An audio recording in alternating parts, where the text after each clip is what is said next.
Welcome back to my mini blog. তো আজকে সকালটা শুরু করলাম একটু চা আর দুটো বিস্কুট দিয়ে। তারপরেই এই দিদির কাছে চলে এলাম, দেখলাম দিদি রুটি করছে, তো আমি ভিডিও করছিলাম। তারপরে এই পাখিটাকে খেতে দিলাম, খেতে দিয়ে ব্রেকফাস্টে ছিল রুটি, মিষ্টি আর কলা।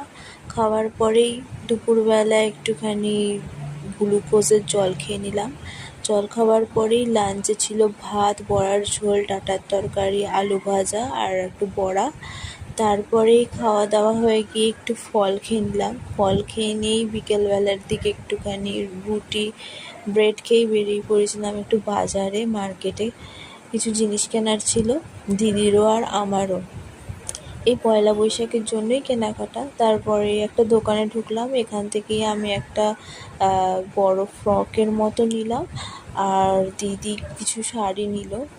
তারপরে শাড়ি টাড়ি কেনার পরেই আমরা বেরিয়ে পড়েছিলাম। কিন্তু এই দোকানটাতে খুব ভালো ভালোই জিনিস দেখছিলাম, মানে জামা কাপড়ের মধ্যে খুব ভালো মতোই ভ্যারাইটি দেখছিলাম। তারপরেই ঘরে এসে দিদি বসে পড়লো ভেজিটেবল চপে, দুটো ভেজিটেবল চপ খেলাম। এসে খেয়ে আর রাতে ছিল রুটি আর আলু ভাজা।